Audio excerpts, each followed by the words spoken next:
अस्सलामुअलैकुम। Of camera stories के एक न्यू एपिसोड के साथ मैं हूं Mazhar Malik. Thank you so much and love you so much आप सबके प्यार भरे फीडबैक का।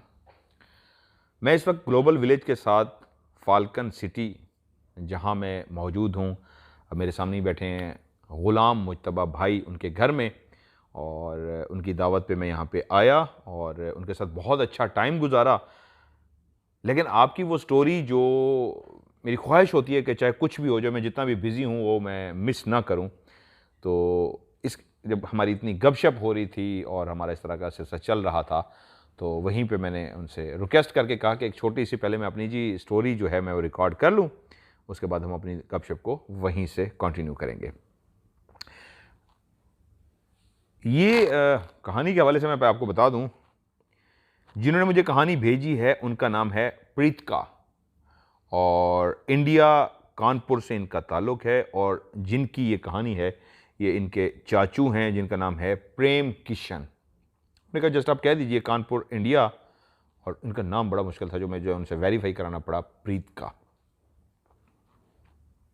कोशिश करूंगा इस कहानी को इस अंदाज में बयान करूं जो उनके चाचू के ऊपर गुजरी, वो जो उन्होंने फील किया। जब मैं कहानी सुन रहा था तो मेरे ऊपर एक अजीब सी फीलिंग थी कहानी के दौरान ही। तो कोशिश करता हूं कि उन्हीं लफ्ज़ों में बयान करूं कि आपको महसूस हो कि इस कहानी के अंदर आप भी मौजूद हैं और कहानी का हिस्सा हैं। तो प्रीतका जी, आपकी कहानी, जिनका नाम है प्रेम किशन, ये उनके चाचू हैं। प्रेम किशन कोशिश में थे कि बहुत सारे जो ख्वाब देख रखे हैं उनमें ख्वाबों को पूरा करूं। और हर शख्स ने ज़िंदगी में कुछ ख्वाब देख रखे होते हैं जो वो ज़िंदगी बिता देता है कि मेरे ये जो अधूरे ख्वाब हैं मैं इनको मुकम्मल कर सकूं। वो भी अपनी ख्वाबों की मुकम्मल करने के लिए दिन रात कोशिश कर रहे थे, एक अच्छी लाइफ गुजार रहे थे। वहीं पे ही एक ऐसा वाक़या उनकी ज़िंदगी में रूनुमा हुआ कि आज भी वो उस वाक़ये को जब याद करते हैं तो कुछ लम्हों के लिए कहते हैं मेरे हाथ पांव ऐसे सुन्न से हो जाते हैं, मैं ऐसा होके बैठता हूं, ऐसा लगता है जैसे अभी अभी सब कुछ मेरी आंखों के सामने हो रहा है। प्रेम किशन बहुत खुश थे। जो कुछ कमाया था उस कमाई से एक ऑटो रिक्शा ले चुके थे।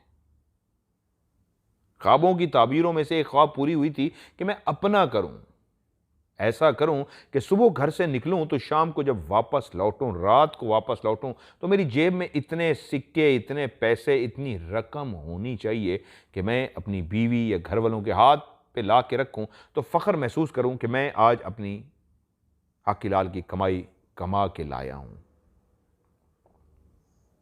हर बशर के अपने ख्वाब होते हैं और उन्हीं में से प्रेम किशन ख्वाबों की तकमील हुई थी एक रिक्शे की सूरत में। वो सुबह सुबह अपने घर से उठता, रिक्शे के इंजन को स्टार्ट करता और इस उम्मीद से घर से बाहर निकल पड़ता कि आज भी खाली हाथ नहीं लौटूंगा, कोई ना कोई सवारी मेरे साथ जरूर आएगी। और जब सवारी बैठ जाती तो वो पूछता आपने कहाँ जाना है। सवारी उसको बताती कि मैंने उस जगह पे पहुंचना है, और इन फासलों को तय करना होता उसके रक्षे ने।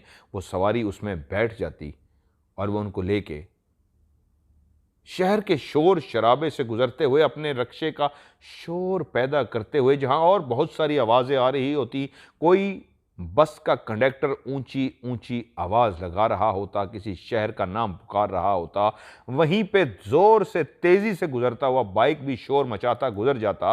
बच्चे स्कूल के लिए तैयार होकर मोटर बाइक पे बैठे होते, कुछ बच्चे वर्दियां पहने, स्कूल यूनिफॉर्म पहने गाड़ियों में नजर आते, और ऑफिस वालों को जल्दी होती आज की बस हमारी मिस ना हो जाए। तो इस पूरे शोर शराबे में अपने रक्शे को सवारी लेके जाता हुआ, रक्शे का शोर उसी शोर में दबता जाता और वो जाके सवारी को मतलूबा जगह पहुंचा के आता। जिंदगी इसी तरह रवां दवां थी।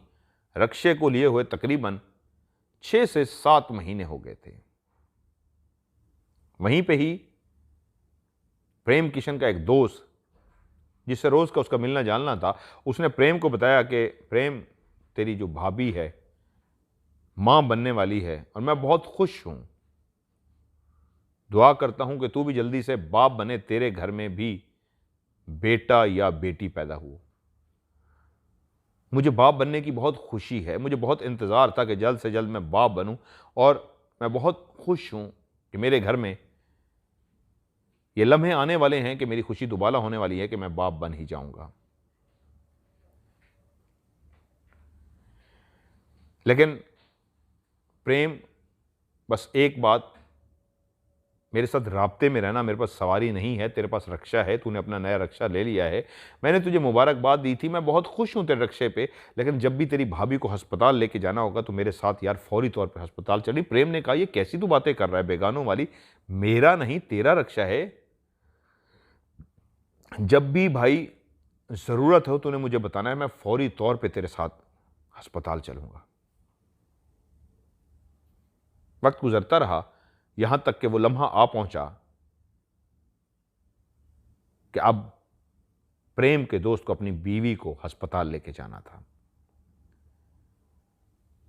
आज सूरज जल्दी गरूब हो गया था। अमूमन सर्दियों में जब धुंध आती है, अंधेरा फैलता है, फोग सी आती है, तो सूरज जल्द ही मुंह छुपा के चला जाता है, क्योंकि वो जा रहा होता है। उसका टाइम तो लेट है जाने का, लेकिन क्योंकि सर्दियां होती हैं और रात की चादर, रात की तारीकी जल्द ही आ जाती है, तो आज भी ऐसा ही था।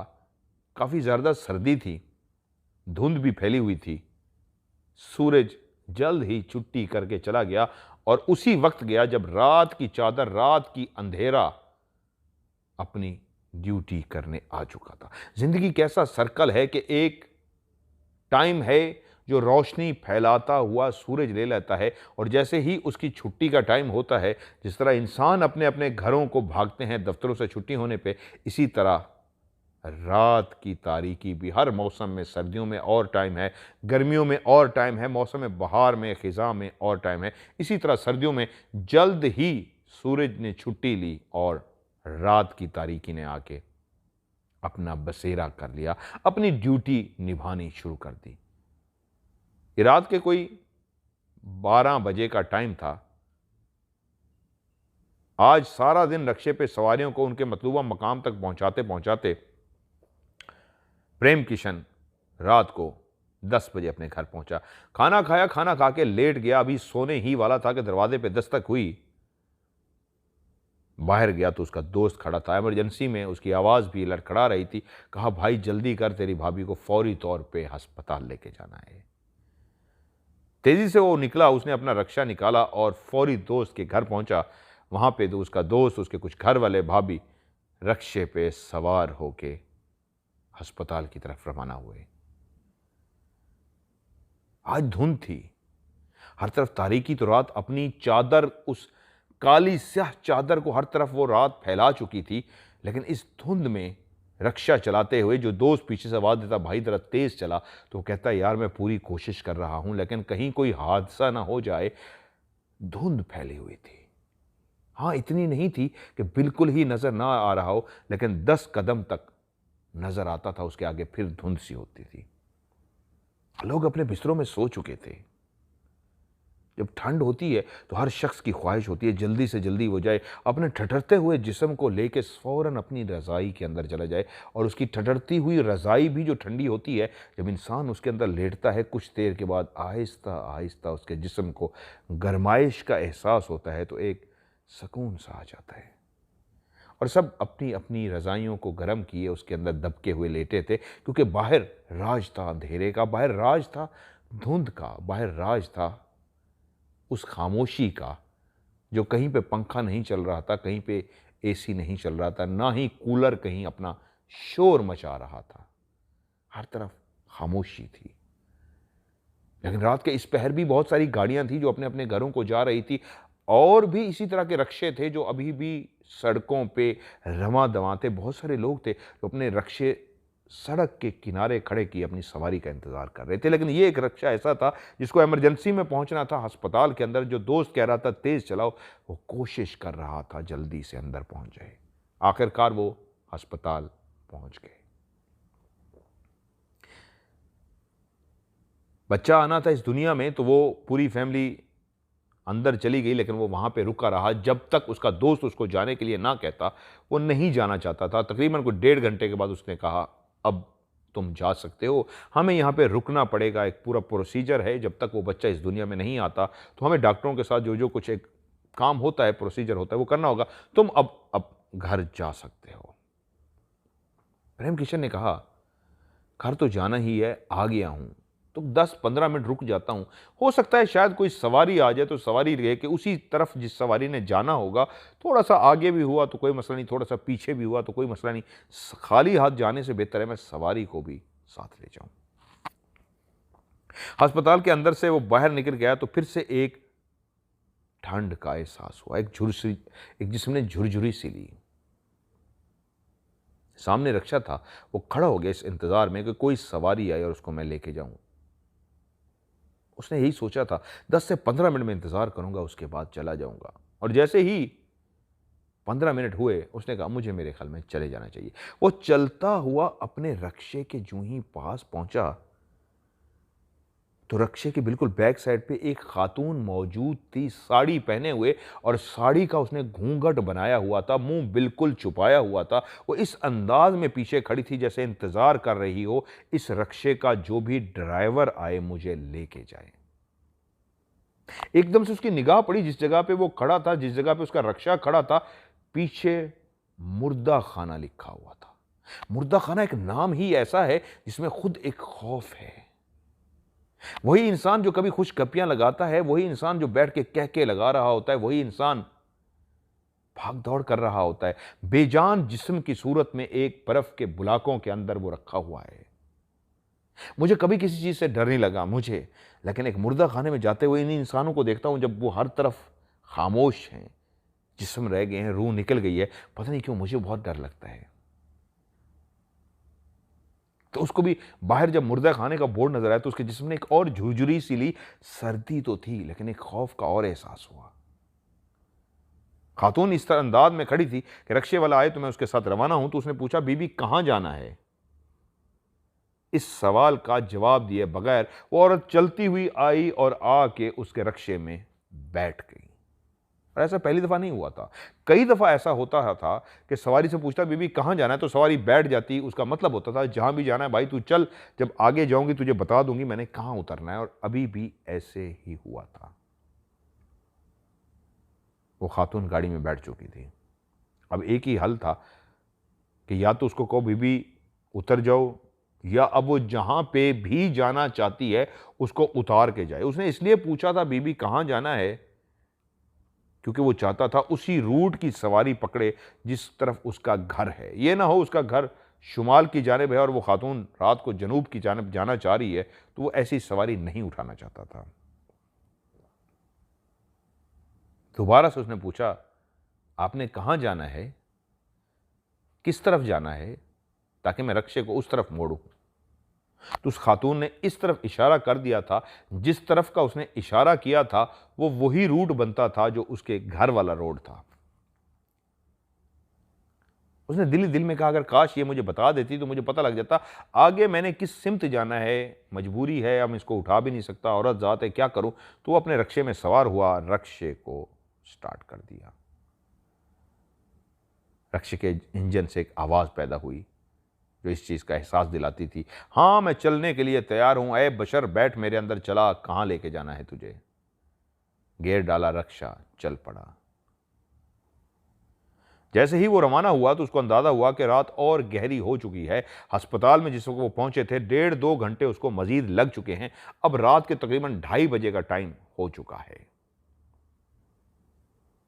अब रोड बिल्कुल वीरान थी, इक्का दुक्का कोई कहीं पे कोई सवारी नजर आती थी। सब लोग अपने अपने घरों में दुबके हुए थे, सोए हुए थे। अगर कोई जाग भी रहा था तो कहीं कहीं कोई बशर नजर आता था जो अपनी दुकान को बंद कर रहा हो, वरना अमूमन दुकानों की लाइट्स ऑफ थीं। पूरी रोड वीरान पड़ी थी। ये वही सड़कें थी जो दिन की रोशनी में चहल पहल होती है, हर तरफ एक आवाजें आती है, कभी इंजन की, इंसान के बुलाने की। इस वक्त हर तरफ हू का आलम था, खामोशी थी। वो अपने रक्शे को चलाता हुआ उसी सिमत जा रहा था जिस सिमत उस औरत ने इशारा किया था, लेकिन अभी भी बेखबर था कि इसने जाना कहाँ है, कम से कम बता तो दे। तकरीबन रक्शे को चलते हुए कोई 8-10 मिनट हो गए थे।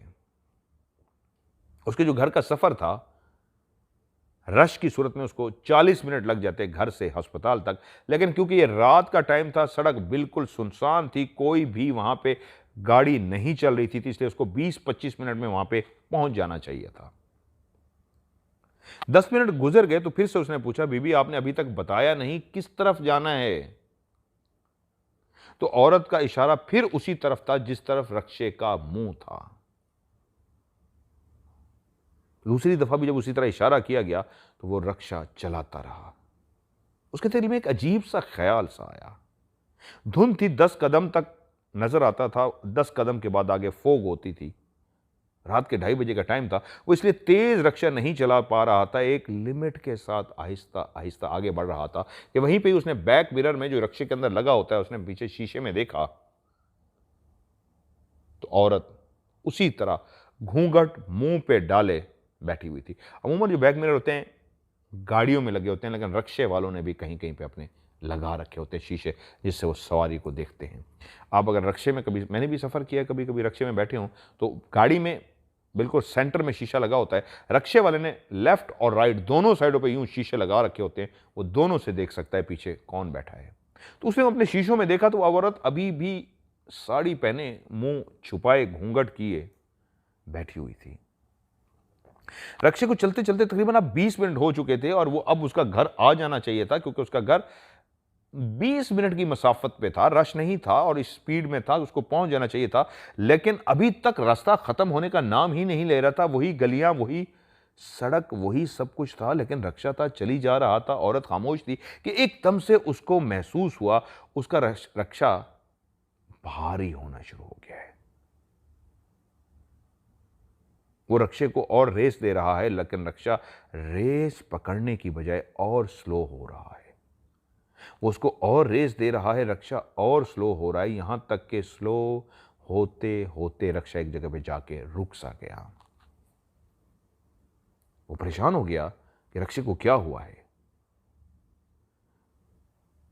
उसने पीछे वाले दोनों टायरों की तरफ देखा, पहले लेफ्ट देखा, फिर राइट देखा कि टायर कोई पंचर तो नहीं हो गया, तो उसने देखा टायर बिल्कुल ठीक है। उसने बाहर निकल के आगे वाले टायर को देखा तो आगे वाला टायर भी बिल्कुल ओके है। फिर क्या मसला है, रक्षा चल क्यों नहीं रहा, क्या हुआ है? पेट्रोल भी इसके अंदर पूरा है, फिर क्या वजह है? प्रेम किशन दोबारा अपने रक्षे वाली ड्राइविंग सीट पे बैठा, एक्सीलेटर दिया, गियर दिया तो रक्षा फिर इस तरह चला जैसे रक्षे को कोई मसला है ही नहीं। रक्षा बिल्कुल स्मूथ, बिल्कुल जैसे उस पर कभी वजन आया ही नहीं था, सुकून के साथ। एक नया रक्षा भी उसने 7-8 महीने पहले ही तो लिया था, उसमें क्या मसला आ सकता था? रक्षे ने फिर चलना शुरू कर दिया। अभी उसको चलते चलते तकरीबन कोई 5 से 7 मिनट मजीद हुए थे कि उसने देखा रक्षा फिर भारी होना शुरू हो गया है। उसने कहा क्या हो रहा है, समझ नहीं आ रही। तो उसी वक्त उसको एकदम से एक एहसास हुआ जैसे कोई एक हाथ उसके कान की तरफ आया है। उसने एकदम यूं झटका लिया और कान की तरफ देखा तो कोई हाथ नहीं था। तो उसने कहा ये क्या हुआ, क्या मेरा वहम था? फिर से उसने रक्षा चलाना शुरू कर दिया। अभी थोड़ी देर और ही गया था तो अब दूसरे कान की तरफ एक उसको हाथ का लम्स महसूस तो नहीं हुआ, लेकिन जब आप अलर्ट होकर चला रहे हो तो एकदम आपको लगता है कि कोई आपके इस साइड पे हाथ आने लगा है। तो उसने फिर झटका लेके इस तरफ देखा, कोई भी हाथ नहीं था। और अब हर 1 मिनट के बाद ऐसा हो रहा था, वो इस तरफ उसको हाथ महसूस होता, मुड़ के देखता कोई नहीं, और जैसे ही मुड़ के देखता तो दूसरी तरफ उसको बकायदा कोई हाथ का लम्स, हल्का सा बारीक सा टच सा होता। वो एकदम मुड़ के इस तरफ देखता तो कोई भी हाथ ना होता, और फिर इस तरफ हाथ होता। तो उसने कहा ये मेरे साथ हो क्या रहा है? शीशे में उसने बैठी औरत की तरफ देखा, वो अपनी सीट पे उसी तरह ही खामोशी से घूंघट किए बैठी हुई थी। या अल्लाह, क्या मुसीबत है, पीछे हाथ इस तरह महसूस होता है, वो औरत भी रक्षे में इस तरह बैठी हुई है, हो क्या रहा है मेरे साथ? ऊपर से एक नया रक्षा जिसको कोई मसला नहीं है, भारी हो रहा है, वो तेज चला नहीं पा रहा क्योंकि आगे धुंध है और रक्षा भारी होता जा रहा है। लेकिन उसने उसी रक्षे को जारी और सारी रखना रहा था, वो रोक नहीं सकता था।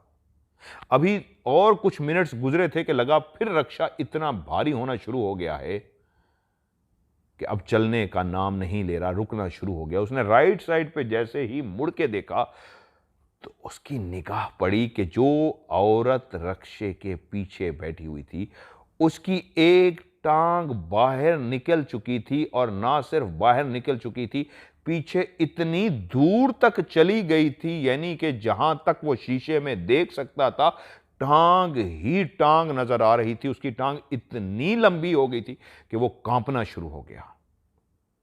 फिर उसने गौर से जब शीशे के अंदर देखा तो वहम नहीं था, वो सच था। उसकी टांग बहुत ज्यादा लंबी होकर पीछे जा चुकी थी।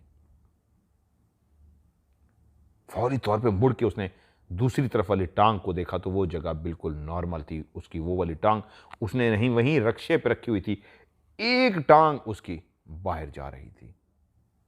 अब वो एक गरीब शख्स था, एक ख्वाबों का उसका जो तामील हुई थी कि एक रक्षा वो ले सका था, वो कैसे अपने रक्षे को छोड़ के भाग जाता। उसने वहीं पे दिल ही दिल में पढ़ना शुरू कर दिया। जैसे ही उसने पढ़ना किया तो थोड़ी देर के बाद ही पढ़ते हुए उसको एहसास हुआ रक्षा बिल्कुल नॉर्मल हो गया है। फिर से वो तेज आहिस्ता आहिस्ता चलना शुरू हो गया है। वो जो रुक रुक के चल रहा था वो फिर से तेज हो गया है। लेकिन थोड़ी ही वो दूर गया था कि फिर से वही रक्षे की हालत हुई। तो उसने जब दूसरी तरफ मुड़ के देखा तो अब पहली तरफ जहां पे उसकी टांग लंबी हो चुकी थी, वो टांग वापस अपनी जगह पे आ गई थी। अब दूसरी तरफ वाली साइड पे उसकी टांग लंबी हो चुकी थी। एज इट इज जो पहली दूसरी साइड पे हुई थी वैसे ही उसकी टांग लंबी होके पीछे जा चुकी थी। वो परेशान हो गया, ये माजरा है क्या।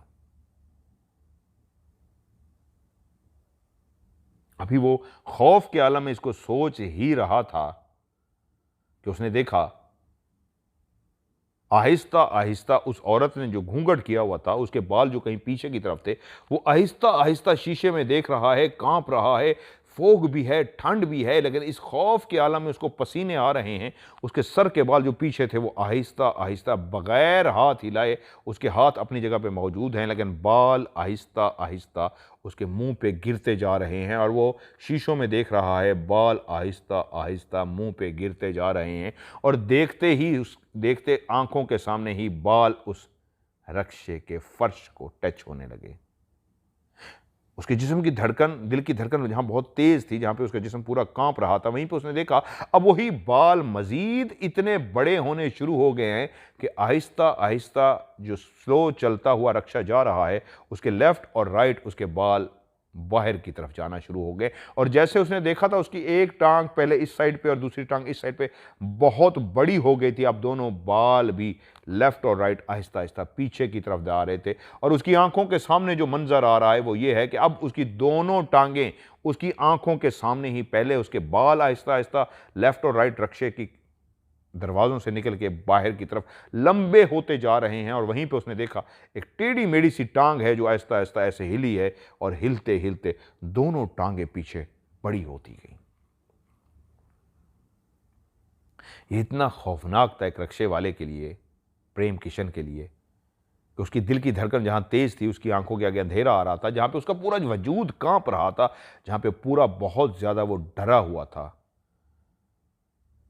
उसको लगता था वो वहीं पे बेहोश हो जाएगा, उसको कुछ हो जाएगा। उसने आंखें बंद की कुछ सेकंड्स के लिए, क्योंकि अगर ज्यादा देर आंखें बंद करता तो उसका एक्सीडेंट हो सकता था। उसने दिल ही दिल में पढ़ना शुरू कर दिया।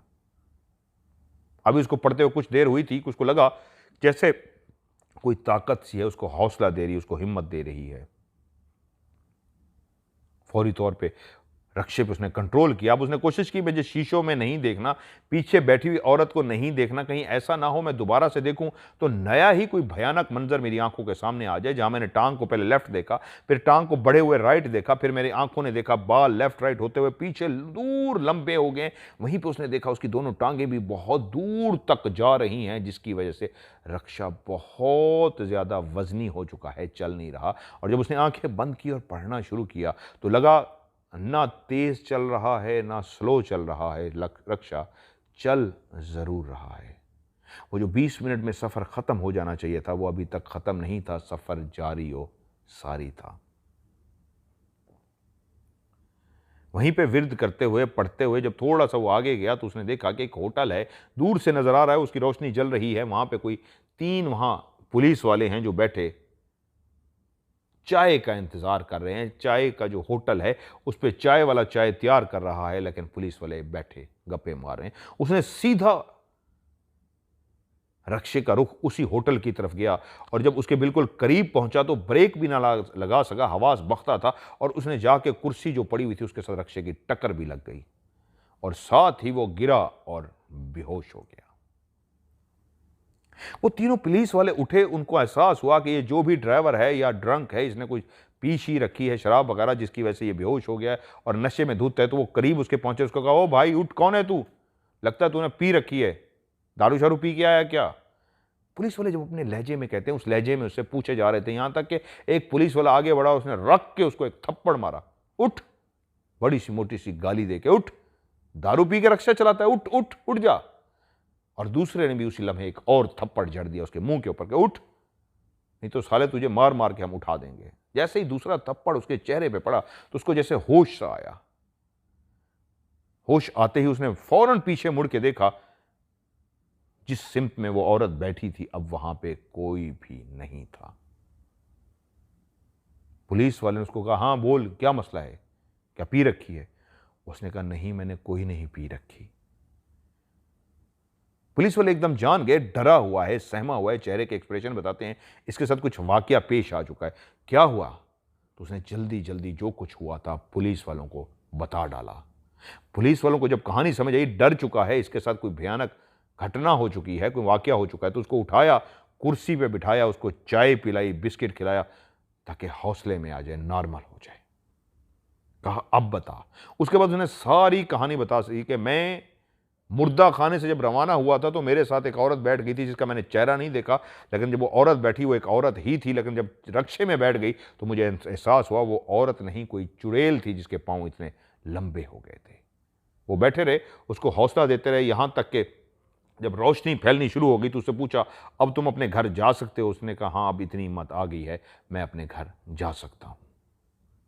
तो पुलिस वाले ने कहा, अगर नहीं जा सकते तो हम तुम्हें छोड़ के भी आ सकते। उसने कहा, नहीं मुझे जाने दीजिए, अब मैं चला जाऊंगा। क्योंकि अब रोशनी फैल चुकी थी तो उसने अपने रक्षे का रुख अपने घर की तरफ किया, लेकिन अभी तक उसका वजूद कांप रहा था, अभी तक वो डरा हुआ था। वो मंजर उसकी आंखों के आगे आ रहा था जब उसने देखा था किसी की टांगें जो इतनी लंबी हो चुकी थी कि दूर तक उसको नजर आई थी और उसी के बाल भी इतने लंबे हो चुके थे। उसका चेहरा कितना भयानक था वो देख नहीं सका था। जैसे कैसे वो अपने घर पहुंचा, दरवाजा खटखटाया, मां ने दरवाजा खोला, जैसे ही मां की शक्ल नजर आई, जैसे हौसला सा मिल गया, वो वहीं पे गिरा और बेहोश हो गया। घर वाले उसको उठा के ले गए, पानी शानी डाला उसके ऊपर, थोड़ी देर बाद होश में आ गया। सब घर वाले जमा थे और उससे पूछ रहे थे क्या हुआ। कुछ देर तो अपने घर वालों को अजीब सी निगाहों से देखता रहा, कहीं वो दोबारा इस घर में तो नहीं आ गई। घर वालों को देख के जब हौसला हुआ, नहीं ये मेरे घर वाले हैं, कोई मसला नहीं है, तो उसने बताना शुरू किया कि क्या माजरा हुआ है आज उसके साथ रक्षे में। वो मुर्दा खाने के साथ खड़ी थी, वो जो भी थी, वो उसको कोई नाम नहीं दे पा रहा था। ये जरूर उसको याद था कि जब मैंने उसको खड़े देखा था तो उसी लम्हे मेरी मुर्दा खाने पे निगाह पड़ी थी। वहीं पे घर वालों ने उसको हौसला दिया और कहा, सुबह हो चुकी है, तुम थोड़ा सा रेस्ट कर लो, उसके बाद हम तुम्हें लेके जाते हैं कहीं। उसने कहा, मुझे रेस्ट नहीं करनी, मुझे किसी भी पीर फकीर या उनका जो है उसके पास लेके जाओ। और वो खुद भी थोड़ा पढ़ना जानता था, लेकिन माँ उनको लेके गई। 3 से 4 दिन उसको शदीद बुखार रहा। जब भी वो रात को सोने की कोशिश करता था तो वही औरत उसके ख्वाब में आ जाती थी। वो रात सारी सो नहीं सकता था, दिन को थोड़ी देर के लिए आंख लग जाती, वरना वो मुसलसल जागता था। 4 दिन के बाद जब उसका बुखार उतरा और वो ठीक हुआ तो रोजी पे तो निकलना था, रक्षे पे तो जाना था। तो वो जब अपने रक्षे पे गया, 4 दिन से जो बंद रक्षा खड़ा हुआ था, उसकी जब सफाई वगैरह कर रहा था, तो वहीं पे सीट जहाँ पे रक्षे वाला ड्राइवर बैठता है, जब उसने उस सीट को साफ करने के लिए ज़रा थोड़ी देर के लिए हटाया तो उसने देखा वहाँ पे एक नया बिल्कुल नोट, जो बिल्कुल एक नई कॉपी बैंक देता है, नोटों की एक होती है, बिल्कुल करारा सा एक नया नोट इंजन के ऊपर रखा हुआ था। सीट के ऊपर रखा होता तो शायद कोई उठा के ले जाता। वो जो रक्षा होता है उसकी सीट के नीचे इंजन होता है। जब उन्होंने सीट हटाई तो पीछे इंजन पे एक नया नोट रखा हुआ था, जिसका मकसद था वो जो भी थी जाते हुए किराया भी अदा कर गई थी। लेकिन उस वक्त जब उसकी निगाह उस सिमत में पड़ी जहाँ पे वो औरत बैठी थी, अब उसने देखा तो वहाँ पे उसको काफ़ी ज़्यादा बदबू आ रही थी। ये उस औरत की बदबू थी या वो जो अस्पताल माँ बनने वाली थी खातून, उसके दोस्त की बीवी, उसको लेके गए थे, उसका कोई था, इस तरह का था कि वो अजीब सा हो गया। खैर उसने अपनी रक्शे को साफ़ किया और उसके बाद दोबारा से रोज़ी पे निकल गया। उसके बाद भी कई दफ़ा उसका उस अस्पताल पे चक्कर लगा और जब उसका दिन की रोशनी में उस अस्पताल में चक्कर लगा तो उसने उस जगह को जाके दोबारा से देखा जहाँ पे उसने उस औरत को उठाया था और पीछे मुर्दा खाना लिखा हुआ था। प्रेम किशन कहते हैं कि दोबारा भी कई दफ़ा मैं गया हूँ और जब मैं वहाँ खड़ा होता हूँ तो कोशिश करता हूँ मुर्दे खाना और उस सिमत जहाँ पे मेरा रक्षा खड़ा था उस तरह मेरी निगाह ही ना जाए। एक दफ़ा देख लिया था, जब ये वाक़या हुआ था उसके बाद सिर्फ एक दफ़ा ही देखा था, उसके बाद फिर अब दिल नहीं मानता वहाँ देखने को और कोशिश करता हूँ रात के टाइम पर कोई सवारी उठाऊँ भी सही तो जब तक सवारी मुझे बताए ना, उसका मैं चेहरा ना देख लूँ कहाँ जाना है, मैं उससे बात नहीं करता। ऐसा ही हुआ कि जब भी दोबारा उसके रक्शे में कोई सवारी बैठी तो उसने कहा, पहले पूछता था कहाँ जाना है और उसके चेहरे को गौर से देखता था, उसके पाँव की तरफ भी रात के टाइम डर के देखता था, नॉर्मल पाँव है या इसके पाँव कहीं उल्टे तो नहीं है। कितना अरसा उसके दिमाग पे खौफ सवार रहा, तब कहीं जाके वो आहिस्ता आहिस्ता नॉर्मल हुआ। आज इस वाक़ये को 20-25 साल हो चुके हैं, लेकिन उसके दिमाग से अभी तक ये वाक़या निकला नहीं है। आज भी जब इस वाक़ये को याद करता है तो बहुत ज़्यादा खौफज़दा हो जाता है। तो ये थी एक कहानी जो मुझे भेजी, नाम है उनका प्रीत का, कानपुर से, कानपुर की सच्ची कहानी है और उनके चाचू जिनका नाम प्रेम किशन है, जो उन्होंने उनको खुद कहानी सुनाई, उन्होंने वो मुझे कहानी भेजी जो मैंने आज आपको कहानी सुना दी है। तो ये थी आज की कहानी। इंशाल्लाह ये सिलसिला जारी रहेगा। आप भी अपनी कहानी भेजिए, तो आपकी कहानी को भी मैं प्रोग्राम का हिस्सा बनाऊंगा। आप वॉइस मैसेज भी कर सकते हैं, कहानी को लिख के भी भेज सकते हैं, लेकिन आखिरी लफ्ज़ आपने STORY स्टोरी लाजमी लिखना है और इसको भेजना मेरा व्हाट्सएप का नंबर है +923136655500। इस नंबर पर आप मुझे भेजिए। सो आज की आपके अपना स्टोरी से मज़र मलिक को दीजिए इजाज़त। अपना ढेर सारा ख्याल रखिएगा। खुदा हाफिज़।